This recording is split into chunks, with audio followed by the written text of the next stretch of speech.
بعض لوگ دوسروں کے لیے سازشیں کرتے ہیں اور سامنے آتے ہی پھر کیسی خوشنما اور میٹھی میٹھی باتیں کرنے لگتے ہیں کہ گویا وہ اس شخص کو خوش کرنا چاہ رہے ہوتے ہیں، جو در حقیقت اس کی پیٹھ پیچھے اس کو نقصان دے رہے ہوتے ہیں۔ تو پھر ایسی صورت میں کیا کہہ دیا کہ اگر تم ان کے سامنے خوش ہو کر ان کو خوشی کے ساتھ ان کی اچھی اچھی باتیں کر کے ان کی تعریفیں کر کے ان کو راضی تو کر لو گے، لیکن تم یاد رکھنا تمہیں اللہ کے ہاں پیش ہونا ہے، تو پھر اللہ کے ہاں تو اس بات کا سزا کا اس جرم کی سزا تو ضرور ملے گی۔ تو انسان کو یاد رکھنا چاہیے کہ اللہ کی خوشنودی کو بندوں کی خوشنودی پر مقدم نہیں رکھنا، یعنی ہمیشہ یہ دیکھنا چاہیے میرا رب بھی میرے اس طرز عمل سے راضی ہے یا نہیں ہے، کیونکہ لوگوں کے برعکس اگر انسان اللہ کو راضی کرے اور اللہ ہی کی اس کی دنیا کے حالات بھی درست کر دے گا اور آخرت میں بھی اللہ اس کی رضا اللہ اس سے راضی ہو جائے گا، اور یہی سب سے امپورٹنٹ ہونا چاہیے کسی بھی انسان کے لیے۔ ہم بندوں کو راضی کرتے کرتے اپنے رب کو ناراض کر دیتے ہیں، اللہ کی رضا زیادہ عام ہے۔ حضرت معاویہ نے حضرت عائشہ رضی اللہ تعالیٰ کو خط لکھا تھا کہ آپ مجھے نصیحتیں کریں لیکن زیادہ نہیں، مطلب عقل مندانہ بات تھی کہ آپ مجھے تھوڑی سی بات کریں کہ جس کو میں اچھے طریقے سے لے سکوں۔ تو حضرت عائشہ رضی اللہ تعالیٰ کا بھی انداز دیکھیے کہ ان کا کیسا تھا۔ انہوں نے ان کو لکھا کہ سلام ہو تم پر، میں نے رسول اللہ صلی اللہ علیہ وسلم کو فرماتے کہ سنا ہے کہ جو شخص اللہ کی رضا لوگوں کو ناراض کر کے تلاش کرے گا تو لوگوں سے پہنچنے والی تکلیف کے سلسلے میں اللہ اس کے لیے کافی ہو جائے گا، اور جو شخص لوگوں کو راضی کرنے کے لیے اللہ کے غصے کو تلاش کرے گا اللہ اس کو لوگوں کے سپرد کر دے گا۔ والسلام علیکم۔ تو پھر کیا کرنا ہے؟ حضرت عائشہ رضی اللہ عنہ کی کتنی زبردست نصیحت تھی، ان کو اندازہ تھا کہ میری ایک بات ساری باتوں پر محیط ہے، کہ اگر اس ایک بات کے اوپر انسان کر لے تو اپنے آپ کو گناہوں سے روک سکے، اپنے آپ کو ریاکاری سے روک لے۔ الاعراب اشد کفرا ونفاقا واجدر الا يعلموا حدود ما انزل اللہ علی رسولہ واللہ علیم حکیم، آیت نمبر 97 سورۃ التوبہ۔ یہ بدوی عرب کفر و نفاق میں زیادہ سخت ہیں، ان کے معاملے میں اس امر کے امکانات زیادہ ہیں کہ دین کی حدود سے نا واقف رہیں جو اللہ نے اپنے رسول پر نازل کی ہیں۔ اللہ سب کچھ جانتا اور حکیم اور دانا ہے۔ کیا ہے نا کہ جب کسی شخص کے پاس علم آتا ہے نا تو وہ اس کو مہذب کر دیتا ہے۔ اب دیہات میں علم کے ذرائع کم ہوتے ہیں، مزاج دل سخت ہو جاتے ہیں، زبانیں سخت ہو جاتی ہیں، اور وجہ کیا ہوتی ہے کہ اس کے پیچھے علم نہیں ہوتا، کوئی قرآن اور سنت کا علم نہیں ہے، کچھ اور نہیں۔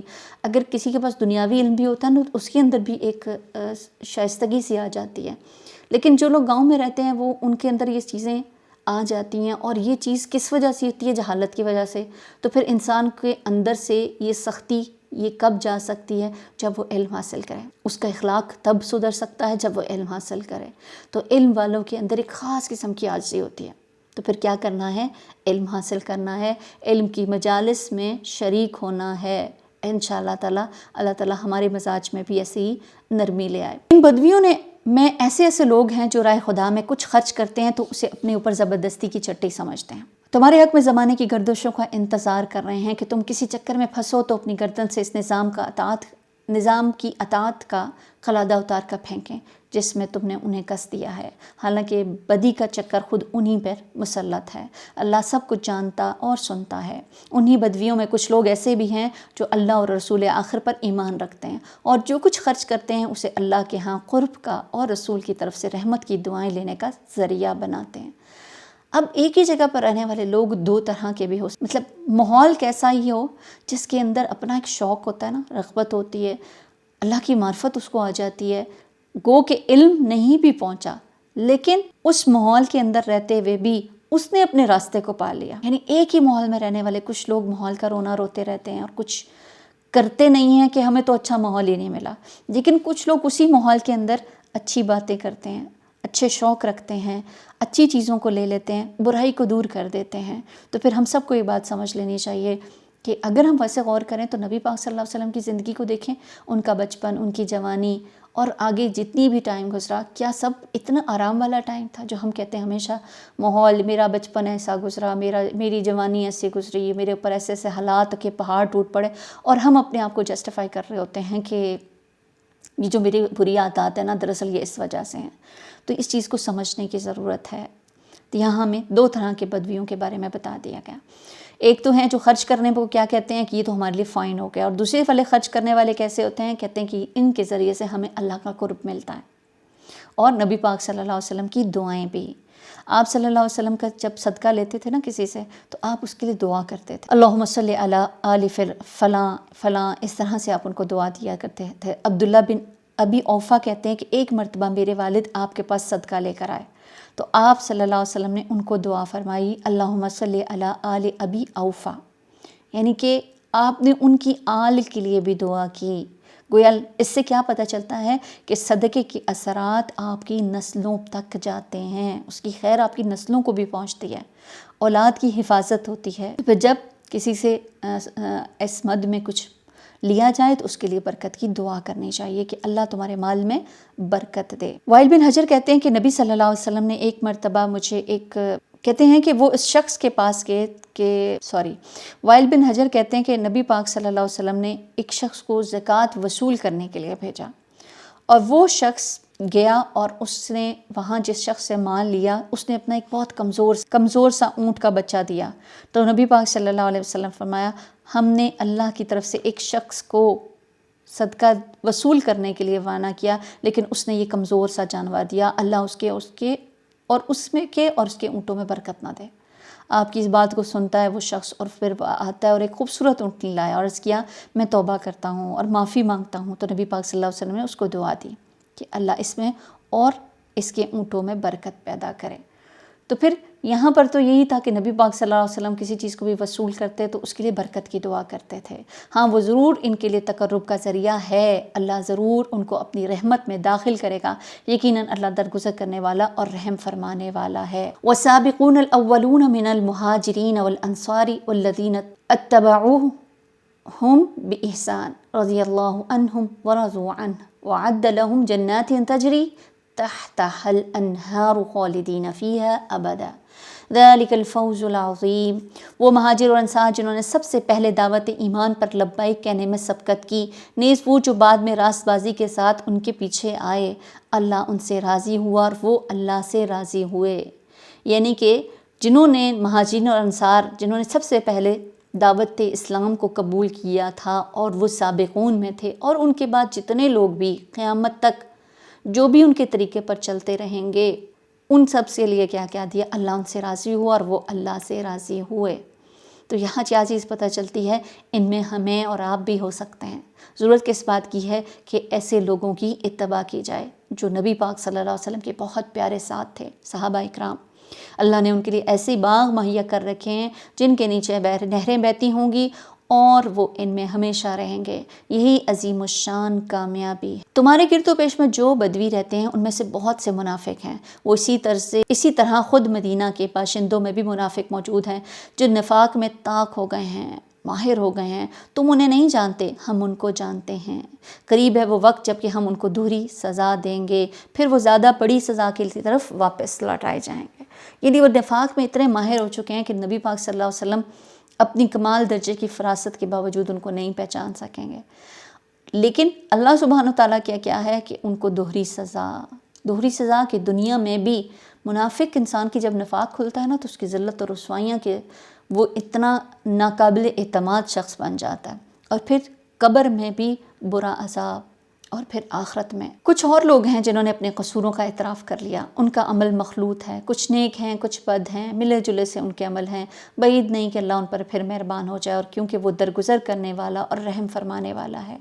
اے نبی تم ان کے اموال میں سے صدقہ لے کر انہیں پاک کرو اور نیکی کی راہ میں انہیں بڑھاؤ, موٹیویٹ کرو ان کو, اور ان کے حق میں دعائے رحمت کرو, کیونکہ تمہاری دعا ان کے لیے وجہ تسکین ہوگی. اللہ سب کچھ سنتا اور جانتا ہے. تو منافقت سے نکلنے کا طریقہ کیا ہے کہ انسان توبہ کر لے, اور پھر توبہ کرنے کے لیے انسان کو پھر اچھے عمل کرنے, اور ان اعمال میں سب سے بہتر عمل کیا ہے, صدقہ کرنا.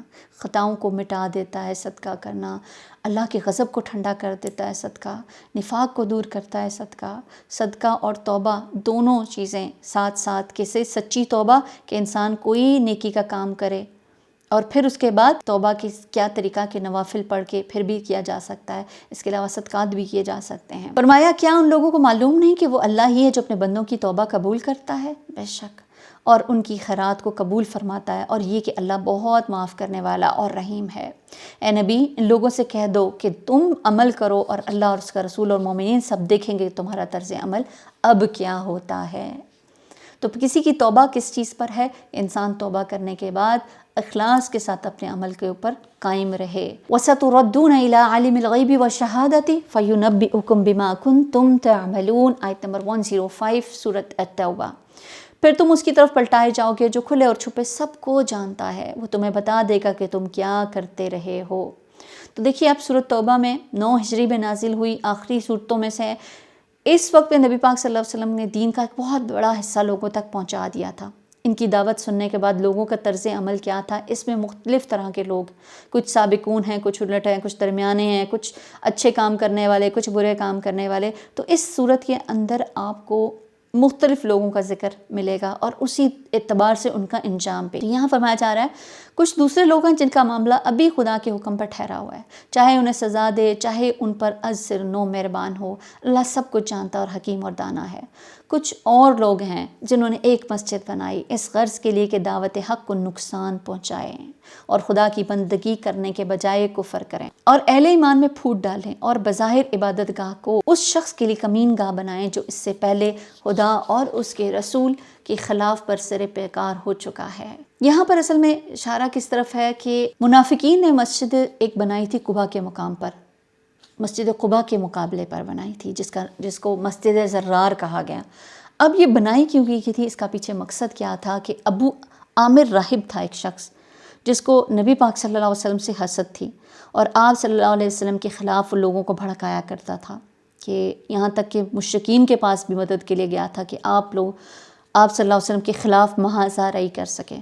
وہاں کچھ نہیں ہوا تو پھر کیسے روم کے پاس گیا، وہیں پر مارا گیا تھا۔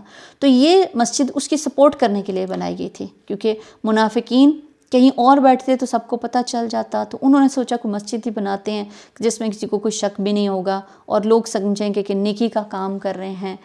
لیکن یاد رہے کہ اگر نیکی کے کام کے پیچھے نیت درست نہیں ہے نا، تو پھر وہ انسان کے لیے ثواب تو کیا، اس کے لیے وبال بن جاتی ہے۔ وَلَيَحْلِفُنَّ إِنْ أَرَدْنَا إِلَّا الْحُسْنَى، وہ ضرور قسمیں کھا کر کہیں گے ہمارا ارادہ تو بھلائی کے سوا کوئی دوسری چیز کا نہ تھا۔ جو سچا ہوتا ہے نا، اس کو لوگوں کو یقین دلانے کے لیے بار بار قسمیں نہیں کھانی پڑتی، مگر اللہ گواہ ہے کہ یہ قطعی جھوٹے ہیں۔ تم ہرگز اس عمارت میں کھڑے نہ ہونا جو مسجد اول روز سے تقویٰ پر قائم کی گئی تھی، وہی اس کی زیادہ حقدار ہے کہ تم اس پر عبادت کے لیے کھڑے ہو۔ تو یہاں پر کیا چیز سمجھ آتی ہے، جب نبی پاک صلی اللہ علیہ وسلم غزوہ تبوک پر جا رہے تھے تو ان لوگوں نے آپ صلی اللہ علیہ وسلم سے کہا تھا کہ آپ آئیں اور یہاں پر نماز پڑھیں۔ تو پھر کیا ہوا کہ آپ نے کہا میں واپس آؤں گا تو پھر انشاءاللہ، لیکن جب آپ واپس آتے ہیں تو راستے میں اللہ سبحانہ تعالیٰ کی طرف سے وحی کے ذریعے سے آپ کو بتا دیا جاتا ہے اور حکم دیا جاتا ہے کہ آپ وہاں پر جا کر نماز نہیں پڑھیں گے، کیونکہ مسجد اقصیٰ زیادہ حقدار ہے، کیونکہ اس کی بنیاد تقویٰ کے بیس پر ہے۔ وہ کام، وہ مسجد جس کی بنیاد تقویٰ ہے۔ اور اس علاقے کے لوگوں کے بارے میں کیا کہا گیا کہ اس میں ایسے لوگ ہیں، اس مسجد میں نماز پڑھنے والے بھی، اس قباء کے رہنے والے لوگوں کی ایسے ہیں کہ جو پاک رہنے پسند کرتے ہیں اور اللہ کو پاکیزگی اختیار کرنے والے ہی پسند ہیں۔ تو جب یہ آیت نازل ہوئی تھی تو پوچھا گیا کہ آخر آپ لوگ ایسا کیا کرتے ہیں کہ آپ کے لیے یہاں خوشخبری دی جا رہی ہے؟ ویسے تو طہارت اور پاکیزگی کی بہت زیادہ اہمیت ہے، لیکن یہاں پر جو آپ کی بہت زیادہ اس بات کو واضح کیا گیا، تو ایسی کیا بات ہے؟ تو انہوں نے بتایا کہ ہم اپنی نجاست صرف مٹی کے ڈھیلوں سے نہیں بلکہ پانی سے استنجا کرتے ہیں۔ گویا اچھے طریقے سے اپنے آپ کو صاف کرنا، پانی کا استعمال کرنا، کہ پاک صاف ہونا اللہ سبحانہ تعالیٰ کو بہت پسند ہے۔ یاد رکھیے، صفائی نصف ایمان، اور صاف رہنا نا انسان کی فطرت میں کہ اپنی جسمانی طہارت کا خیال رکھیں، اور صاف رہنا فطرت کے اعمال میں سے ہے۔ ابو ہریرہ رضی اللہ تعالیٰ عنہ روایت کرتے ہیں کہ 5 چیزیں فطری ہیں۔ ایک یہ کہ ختنہ کرنا، نمبر 2 زیر ناف بال صف کرنا، 3 بغل کے بال اکھاڑنا، نمبر 4 ناخن تراشنا، اور نمبر 5 مونچھیں کتروانا۔ یہ سب صفائی کی علامات ہیں۔ حتیٰ کہ یہ بھی کہا جاتا ہے کہ کوئی شخص رات کو وضو کر کے سوتا ہے نا، وضو کے ساتھ، تو اس کی بھی بہت فضیلت۔ حالانکہ انسان سوتا ہے تو کیا ہوتا ہے، وضو تو ٹوٹ جاتا ہے، لیکن آپ اس کیفیت کے ساتھ تو سوتے ہیں تو اس کو بھی بہت فائدہ ہے۔ آپ صلی اللہ علیہ وسلم فرمایا جو آدمی باوضو رات کو گزارتا ہے ایک فرشتہ اس کی چادر میں رات گزارتا ہے. جب بھی وہ بندہ رات کی کسی گھڑی میں جاگتا ہے تو فرشتہ کہتا ہے اے اللہ اپنے اس بندے کو بخش کس نے باوضو ہو کر رات گزاری ہے. تو یہ بہت اچھا عمل ہے جس کو ہم بھی اپنے اس معاملات میں لا سکتے ہیں کہ انسان کے لیے ایک فرشتہ مقرر ہو جائے اور اس کے لیے بخشش کی دعا کرتا رہے. افمن اسس بنیانہ علی تقوی من اللہ ورضوان خیر ام من اسس بنیانہ علی شفا جرف ہار فانہار بہ فی نار جہنم واللہ لا یہدی القوم الظالمین. آیت نمبر 109. یہ تمہارا پھر کیا خیال ہے کہ بہتر انسان وہ ہے جس نے اپنی عمارت کی بنیاد خدا کے خوف اور اس کی رضا کی طلب پر رکھی ہو، یا وہ جس نے اپنی عمارت ایک وادی کی کھوکھلی بے ثبات کھگگر پر اٹھائی ہو، وہ اسے لے کر سیدھی جہنم کی آگ میں جا گرے. ایسے ظالم لوگوں کو اللہ تعالیٰ کبھی سیدھی راہ نہیں دکھا دیتا. تو پھر کیا چیز سمجھ آتی ہے کہ یہاں تو مسجد زراعت کی طرف اشارہ ہے کہ اس عمارت کی بنیاد جو تھی نا وہ کمزور تھی، کہ جس کے پیچھے نیت درست نہیں تھی، اخلاص نہیں تھا.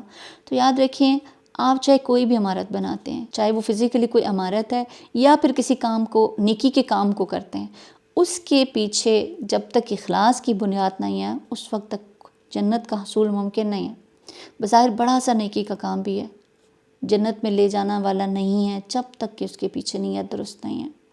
بڑے سے بڑا کام دکھاوے کی وجہ سے اس کو زیرو پر لے آتا ہے. تو پھر کیا کریں گے؟ سب سے زیادہ فکر ہماری نیت کی، اخلاص کی ہونی چاہیے کسی بھی کام کے پیچھے. لیکن کیا ہوتا ہے جب ہم نیکی کے لیے کام کرتے ہیں، کچھ دین کا کام کرتے ہیں، تو پھر ہمیں بہت سے تنقیدوں کا بھی سامنا کرنا پڑتا ہے. تو جب وہ تنقید کے بعد ہم بیک سٹیپ لے لیتے ہیں تو سمجھ لیجئے پھر وہ آپ نے کام اللہ کے لیے نہیں کیا. یہی تو چیک پوائنٹ ہوتا ہے، یہی تو اللہ سبحانہ تعالیٰ چیک کرنا چاہتے ہیں کہ کوئی شخص اگر تو اللہ کے لیے کام کرتا ہے تو لوگوں کی طرف سے آئی ہوئی کسی تکلیف پر، کسی تنقید کے اوپر وہ پھر پیچھے نہیں ہوتا، وہ اللہ کے لیے کھڑا رہتا ہے. فرمایا یہ ایسے ظالم لوگوں کو اللہ کبھی سیدھی راہ نہیں دکھاتا. یہ عمارت جو انہوں نے بنائی ہے ہمیشہ ان کے دلوں میں بے یقینی کی جڑ بنی رہے گی جس کے نکلنے کی اب کوئی صورت نہیں، بجز اس کے کہ ان کے دل ہی پارا پارا ہو جائیں. اللہ نہایت باخبر اور حکیم اور دانا ہے. ان اللہ اشتری من المؤمنین انفسهم واموالهم بان لهم الجنہ. حقیقت یہ ہے کہ اللہ نے مومنوں سے ان کے نفس اور ان کے مال جنت کے بدلے خرید لیے ہیں. وہ اللہ کی راہ میں لڑتے اور مارتے اور مرتے ہیں. ان سے جنت کا وعدہ اللہ کے ذمہ ایک پختہ وعدہ ہے تورات اور انجیل اور قرآن میں. کون ہے جو اللہ سے بڑھ کر اپنے عہد کو پورا کرنے والا ہے؟ یعنی اتنا اہم یہ معاہدہ ہے کہ اس کا ذکر صرف قرآن میں نہیں ہے، تینوں کتابوں میں، تورات، انجیل اور قرآن میں. فرمایا اور کون ہے جو اللہ سے بڑھ کر اپنے عہد کو پورا کرنے والا ہو؟ کون ہوگا جس کے ساتھ آپ تجارت کریں اور آپ کو کسی قسم کا نقصان ہو؟ اس میں تو فائدہ ہی فائدہ ہے. فاستبشروا، بس خوشیاں مناؤ اپنے سودے پر جو تم نے خدا سے چکا لیا. یہی سب سے بڑی کامیابی ہے. تو پھر تجارت تیار ہیں اللہ سبحانہ وتعالیٰ کے ساتھ تجارت کرنے کے لیے؟ سوچئے کس کے ساتھ تجارت کرنے والے ہیں؟ ہماری جانوں کو کون خریدنے والا ہے؟ اللہ سبحانہ وتعالیٰ. اور اس کا معاوضہ دینے میں کوئی بھی شک نہیں ہے. تو پھر یہ تجارت اللہ سبحانہ وتعالیٰ کے ساتھ کہ اس نے ہمارے ساتھ وعدہ کیا ہے اپنی جانوں کو آج اس کی راہ میں لگاؤ گے نا، جان اپنی، اپنا مال، اپنا وقت، اپنی صلاحیتیں، اس کے بدلے میں جنت ہے. بے شک یہ جان، مال، اولاد سب کچھ لگانا کچھ اتنا آسان نہیں ہے، لیکن یاد رکھیے یہ جنت بھی کچھ ایسے ہی نہیں ہے. آپ صلی اللہ علیہ وسلم فرمایا لوگو سن لو اللہ کا سودا بڑا مہنگا ہے، یہ سودا بڑا مہنگا ہے. سن لو اللہ کا سودا جنت ہے. جو جنت کا خریدار ہے اس کو جنت کی قیمت دینی ہوگی. دنیا کا چھوٹا سا گھر خریدنا ہوتا ہے تو کتنی مشقت کرتے ہیں، پوری زندگیاں لگ جاتی ہیں انسان کی ایک گھر بنانے کے لیے، اور وہاں پر بھی رہنا نصیب ہو یا نہ ہو. آپ صلی اللہ علیہ وسلم فرمایا جنت جس میں کوڑا رکھنے کی جگہ دنیا معافی ہاتھ سے بہتر ہے. یہ یاد رکھیے جنت ہمارے اعمال کا صلہ نہیں ہے، یہ ہمارے اعمال کا صلہ نہیں ہو سکتی. عمل سے صرف اللہ کی رضا اور خوشنودی حاصل ہوتی ہے، باقی سب تو اللہ کا فضل یہ ہے جو انسان کو ملتا ہے. ابو ہریرہ رضی اللہ تعالیٰ عنہ کہتے ہیں میں نے نبی پاک صلی اللہ علیہ وسلم کو کہتے سنا کسی شخص کو اس کا عمل جنت میں داخل نہیں کروا سکتا. لوگوں نے کہا آپ بھی نہیں؟ فرمایا نہیں، مجھے بھی نہیں، حالانکہ آپ سب سے بڑھ کر عبادت کرنے والے ہیں، سوائے اس کے کہ اللہ اپنے فضل اور رحمت سے جنت میں داخل کر دے. تو پھر اللہ کی رحمت کو آپ کا اخلاص اور عمل ہی دعوت دیتا ہے، اس لیے عمل ضروری ہے. ورنہ یہ نہ سمجھیں کہ عمل قیمت ہے جنت کی۔ تو یہ لوگ جنہوں نے تجارت کر لی ہے، ان کی کیا کوالٹیز ہیں؟ یہ لوگ ہیں التائبون، بار بار پلٹنے والے ہیں، اللہ کی طرف پلٹنے والے، توبہ کرنے والے۔ چھوٹی بڑی غلطی، ڈر لگا رہتا ہے، دھڑکا لگا رہتا ہے، یہ جو کانٹریکٹ اللہ کے ساتھ کیا ہے منسوخ نہ ہو جائے، تو کہیں تھوڑی سی بھی کمی پیشی ہوتی ہے تو پھر کیا ہے؟ تائبون، توبہ کرنے والے، عابدون، اللہ کی بندگی کرنے والے، الحامدون، اس کی تعریفیں کرنے والے، ہر حال میں اس کا شکر کرنے والے۔ الساححون، ساححون روزہ اس کا مجازی معنی ہے، لفظی معنی ہے اس کا سیاحت کرنا، یعنی گھروں سے نکلتے ہیں یہ لوگ، گھروں میں بیٹھے نہیں رہتے، سفر کرتے ہیں، حج اور عمرہ کرتے ہیں، علم کے لیے سفر کرتے ہیں، نیکی کے کاموں کے لیے نکلتے ہیں۔ لیکن جو لوگ اپنے کمفرٹ کو چھوڑنا نہیں چاہتے نا، وہ کبھی اس مقصد کے لیے باہر نہیں نکل سکتے، ان کے لیے بہت مشکل ہو جاتا ہے۔ لیکن وہ لوگ جنہوں نے اپنی جانیں اللہ کے ہاتھ فروخت کیے ہیں، وہ پھر آرام دہ زندگی پر نہیں ڈیپینڈ کرتے، وہ پھر نکل کر علم کے رستوں پہ جاتے ہیں، جہاد کے لیے نکلتے ہیں، کائنات پر غور و فکر کرتے ہیں۔ پھر الراکعون، الساجدون، الآمرون بالمعروف والناہون عن المنکر والحافظون لحدود اللہ۔ اس کے آگے رکوع اور سجدہ کرنے والے، نیکی کا حکم دینے والے، بدی سے روکنے والے، اور اللہ کی حدود کی حفاظت کرنے والے، یعنی کہ اپنے ان سارے کاموں کو کرتے ہیں، اور پھر اللہ کی بتائی ہوئی حدود کہ جہاں پر حرام سٹارٹ ہوتا ہے، جہاں سے حلال کا ختم ہو جاتا ہے، وہ ان حدود کا بہت خیال رکھتے ہیں کہ جن چیزوں کو اللہ نے حرام قرار دیا ہے ان کو اپنی زندگی میں حرام کر لیتے، چاہے وہ ان کی اقوال میں سے ہو، افعال میں سے ہو، یا معقولات میں سے ہو، یا مشروبات میں سے، کچھ بھی۔ شوہر بیوی کا تعلق ہے نا، ہر کام میں حدود بتا دیے، کہاں تک جائز ہے، کہاں تک ناجائز ہے، آپ کو ہر حد کو واضح کر دیا ہے۔ حتیٰ کہ جو شک میں پڑنے والی چیزیں ہیں نا، جس میں آپ کو نہیں سمجھ آتی اس کو کرنا نہیں کرنا، تو پھر اس میں کیا بتا دیا، اس کو بھی چھوڑ دو۔ ایسا شخص جو شک والی چیزوں کو چھوڑ دیتا ہے نا، وہ کبھی حرام میں نہیں پھر جاتا، وہ کبھی حرام میں نہیں پڑتا۔ لیکن جن لوگوں نے خود کو شیطان کے حوالے کر دیا نا، پھر ان کے لیے یہ حدود ختم ہو جاتی ہیں۔ لیکن یاد رکھیے، ہم اپنی جان اور مال کا سودا کر رہے ہیں اللہ کے ساتھ، ہم بکے ہوئے لوگ ہیں، ہمیں کوئی اور کیسے اپنے راستے پہ چلا سکتا ہے، کیسے ہمیں اپنی انگلیوں پر چلا سکتا ہے کہ ہم نے اپنے آپ کو شیطان کے حوالے کر دیا، گویا شیطان کے حکم پر چل رہے ہیں۔ جو اللہ کے ساتھ سودا کر لیتے ہیں نا، پھر وہ اللہ کی اطاعت اور فرما برداری میں لگ جاتے ہیں۔ پھر ان کی شان کیا ہے کہ وہ مومن جو اللہ سے خرید و فروخت کا یہ معاملہ طے کرتے ہیں، اور اے نبی ان مومنوں کی خوشخبری دے، اللہ کا وعدہ سچا ہے، ان کو خوشخبری دو۔ یہ وہ لوگ ہیں جنہوں نے اللہ سے وعدہ کر لیا ہے۔ نبی کو اور ان لوگوں کو جو ایمان لائے ہیں زیبا نہیں کہ مشرکوں کے لیے مغفرت کی دعا کریں، چاہے وہ ان کے رشتہ دار ہی کیوں نہ ہوں، جبکہ ان پر یہ بات کھل چکی ہے کہ وہ جہنم کے مستحق ہیں۔ جو شخص کلمہ کفر کے ساتھ دنیا سے چلا جاتا ہے، اس کے لیے منع کر دیا کہ آپ ان کے لیے استغفار نہیں کر سکتے۔ ابراہیم علیہ السلام نے اپنے باپ کے لیے جو دعائیں مغفرت کی تھی، وہ تو اس وعدے کی وجہ سے تھی جو اس نے اپنے باپ سے کیا تھا، مگر جب اس پر یہ بات کھل گئی کہ اس کا باپ خدا کا دشمن ہے، تو وہ اس سے بیزار ہو گیا۔ حق یہ کہ ابراہیم بڑا رقیق القلب اور خدا ترس اور پردبار آدمی ہے۔ کتنی زبردست کوالٹیز ہیں ابراہیم علیہ السلام کی۔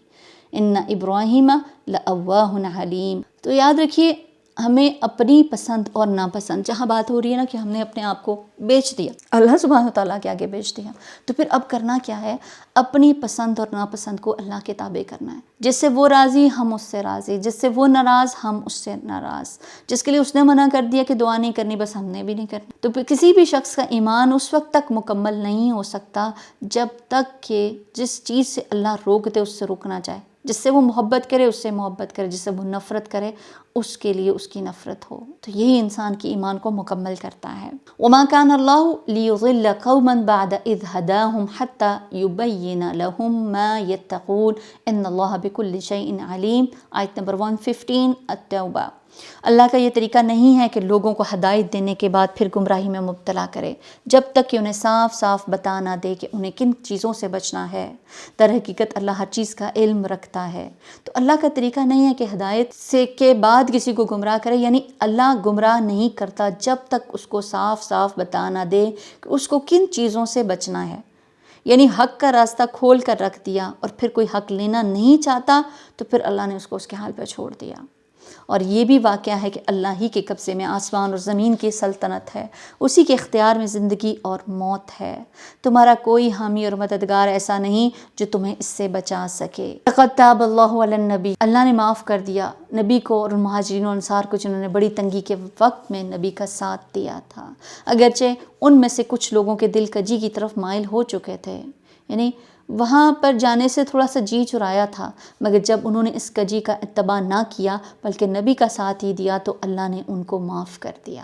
بے شک اللہ ان کا معاملہ ان لوگوں کے ساتھ شفیق اور مہربانی کا ہے، اور ان تینوں کو بھی اس نے معاف کر دیا جن کے معاملے کو ملتوی کر دیا گیا تھا، یعنی یہ وہ تین لوگ جن کے معاملے کو یعنی ان کی توبہ قبول نہیں کی گئی تھی، جب نبی زمین اپنی ساری وسعت کے باوجود ان پر تنگ ہو گئی تھی اور ان کی اپنی جانیں بھی ان پر بوجھ بن گئی تھیں۔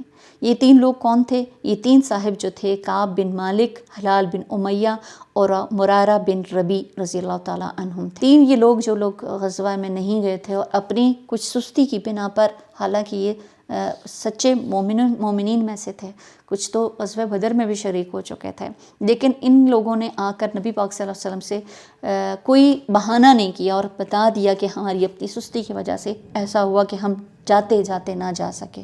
تو اس صورت میں پھر ان کا معاملہ تقریباً 50 دن کے لیے غالباً آتا ہے کہ ان کو ملتوی کر دیا گیا تھا، کہ ان کی جو ایکسیپٹ نہیں کیا گیا تھا، ان کی توبہ قبول نہیں کی گئی تھی۔ تو وہ کہتے ہیں کہ یہ دن ہمارے لیے اتنے مشکل ہو گئے تھے کہ زندگی لگتا تھا ہمارے پر بوجھ بن گئی ہے، زمین اپنی وسعت کے باوجود ہمارے پر تنگ ہو گئی تھی۔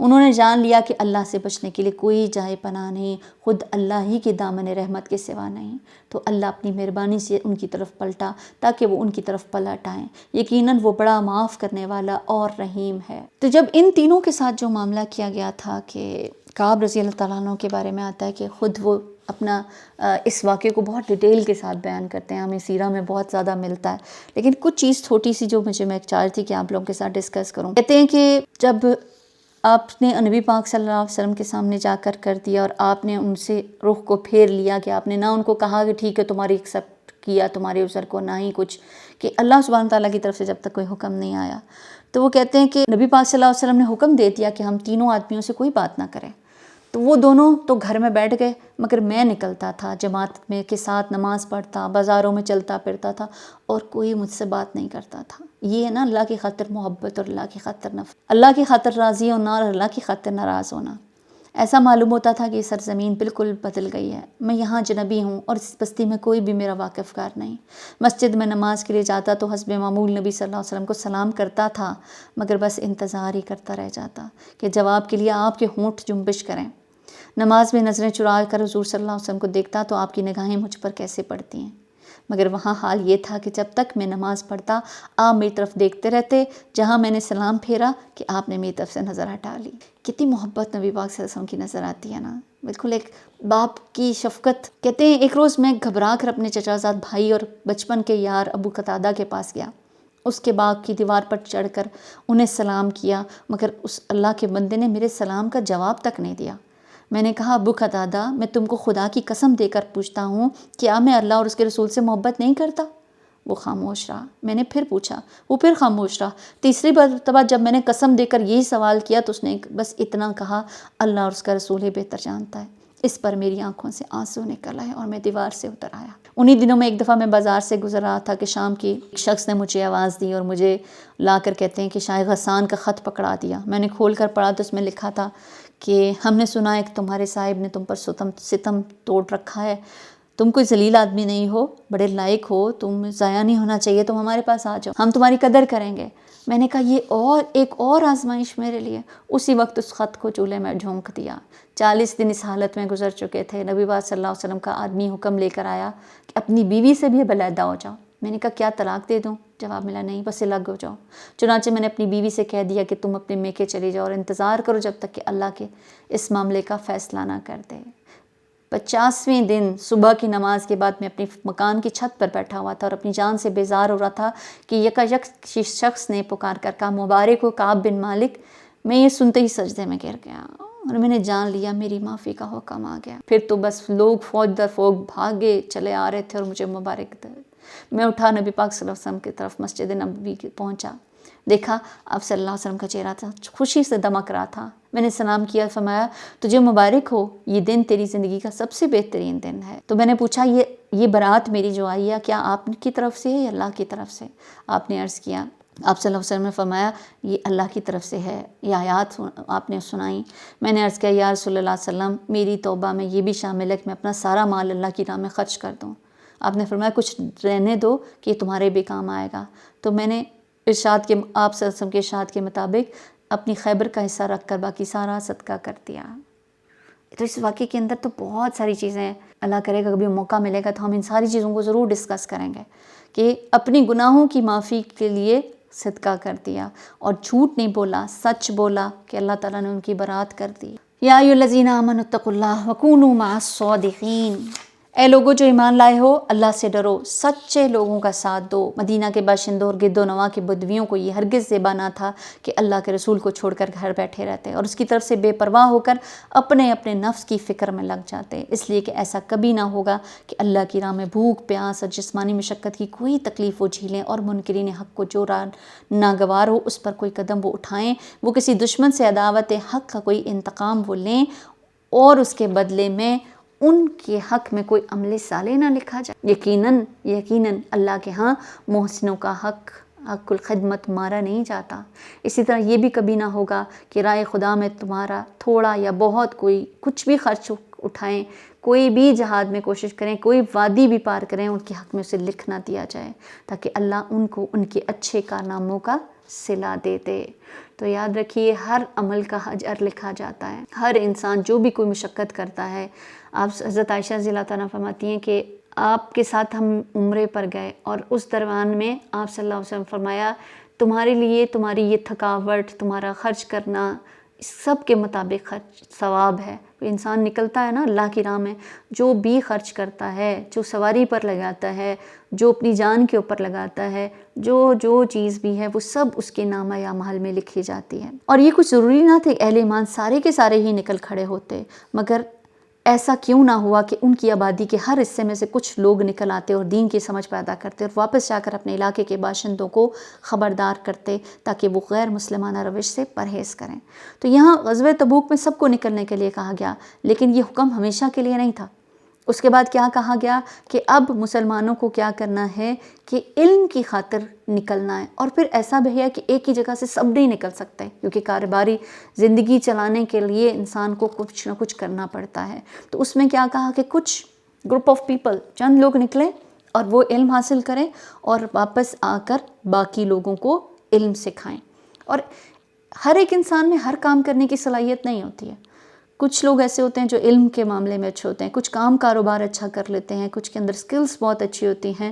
تو پھر یہاں کہا کہ جن لوگوں کے اندر یہ اہلیت ہے کہ وہ علم حاصل کرتے ہیں تو وہ اس کے لیے نکلیں. اور علم حاصل کرنا ہر معاشرے میں ایک عالم کی ہمیشہ اہمیت رہی ہے, اور ایک علم والے کا ہونا اس قدر ضرورت ہے معاشرے کے اندر کہ وہ لوگوں کو اچھائی اور برائی کے بارے میں ان کو پہچان کرا. ہمارے دین میں عالم پر عابد کو بہت فضیلت ہے. آپ صلی اللہ علیہ وسلم فرمایا رسول کے سامنے 2 آدمیوں کا ذکر کیا گیا, ایک عالم تھا اور ایک عابد. آپ نے فرمایا عالم کی عابد پر اس طرح فضیلت ہے جیسی میری تم میں سے کسی ادنا انسان پر. فضیل بن عیاض کہتے ہیں کہ ایک ایسا عالم جو عمل کرنے والا ہو, علم سکھاتا ہو, آسمان کی بادشاہت میں بڑا آدمی پکارا جاتا ہے. یعنی علم کی بنا پر انسان کو بہت حیثیت, اس کی بہت فوقیت ہے, اس کی بہت عزت ہے. نبی پاک صلی اللہ علیہ وسلم کو بھی فرمایا گیا تھا نا کہ مال و دولت میں اضافے کی بات نہیں, کیا کہا قل رب زدنی علما, ہو اے میرے رب میرے علم میں اضافہ فرما, علم میں اضافہ. اور یاد رکھیے علم سکھانے والے ان کے لیے ساری مخلوق دعائیں کرتی ہے. آپ صلی اللہ علیہ وسلم فرمایا یقیناً اللہ فرشتوں اور تمام اہل زمین اور آسمان, یہاں تک کہ چونٹیاں اپنے بلوں میں, مچھلیاں بھی ان کے لیے دعائیں خیر کرتی ہیں.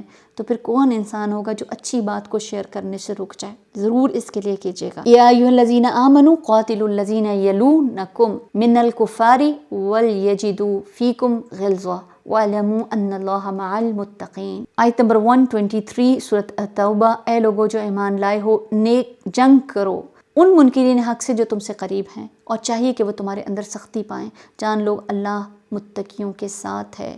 جب کوئی نئی صورت نازل ہوتی ہے تو ان میں سے بعض لوگ مذاق کے طور پر مسلمانوں سے پوچھتے ہیں کہو تم میں سے کس کے ایمان میں اضافہ ہوا، اور اس کا جواب یہ ہے کہ جو لوگ ایمان لائے ان کے ایمان میں تو فی الواقع ہر نازل ہونے والی صورت نے اضافہ ہی کیا اور وہ اس سے خوش ہیں۔ البتہ جن لوگوں کے دلوں میں نفاق کا روک لگا ہو ان کو اس کی سابقہ نجاست پر ہر نئی صورت نے ایک اور نجاست کا اضافہ کر دیا اور وہ مرتے دم تک کفر پر مبتلا رہیں گے۔ کیا سمجھ آتی ہے کہ آیات، قرآن کی آیات کس کو فائدہ دیتی ہیں؟ مومنوں کو فائدہ دیتی ہیں جو اس سے ہدایت لینا چاہتا ہے، لیکن منافق ہدایت لینا نہیں چاہتا نا، اس کے کفر میں مزید اضافہ کہ ایسے کہ وہ ان آیات کو اس سے اعراض برتتا ہے، اگنور کرتا ہے، مذاق اڑاتا ہے، تو پھر وہ مزید گناہ گار ہو جاتا ہے۔ کیا یہ لوگ دیکھتے نہیں کہ ہر سال 1 یا 2 مرتبہ یہ آزمائش میں ڈالے جاتے ہیں، مگر یہ اس پر بھی نہ توبہ کرتے ہیں نہ ہی کوئی سبق لیتے ہیں۔ جب کوئی صورت نازل ہوتی ہے تو یہ لوگ آنکھوں ہی آنکھوں میں ایک دوسرے سے باتیں کرتے ہیں کہ کہیں کوئی تم کو دیکھ تو نہیں رہا، پھر چپکے سے نکل جاتے ہیں۔ اللہ نے ان کے دل پھیر دیے ہیں کیونکہ یہ نہ سمجھ لوگ ہیں۔ لقد جاءکم رسول من انفسکم عزیز علیہ ما عنتم حریص علیکم بالمؤمنین رؤوف الرحیم فإن تولوا فقل حسبی اللہ لا الہ الا هو علیہ توکلت وهو رب العرش العظیم۔ دیکھو تم لوگوں کے پاس ایک رسول آیا ہے جو خود تم ہی میں سے تمہارا نقصان پڑنا اس پر شاک ہے، اسے گراں گزرتا ہے تم کو کوئی بھی نقصان ہو، تم کسی بھی تکلیف میں پڑو، تمہاری فلاح کا وہ حریص ہے، وہ تڑپتا ہے، اسی لیے تو کسی چیز کا خیال کیے بغیر اللہ کا پیغام تم کو پہنچائے جا رہا ہے، تم مانتے ہو نہیں مانتے ہو لیکن وہ دے رہا ہے۔ وہ کس بات کا حریص ہے؟ کہ تم کو نقصان نہ ہو۔ ایمان لانے والوں کے لیے وہ شفیق اور رحیم ہے۔ نبی پاک صلی اللہ علیہ وسلم سے حرص فرماتے ہیں میری مثال اور ان لوگوں کی مثال اس شخص کی سی ہے جس نے آگ روشن کی، جب اس کے چاروں طرف روشنی پھیل گئی تو پروانے اور کیڑے مکوڑے آگ پر گرنے لگے۔ وہ آدمی اس آگ سے دور کرتا ہے ان کو لیکن وہ آگ پر گرتے چلے جاتے ہیں۔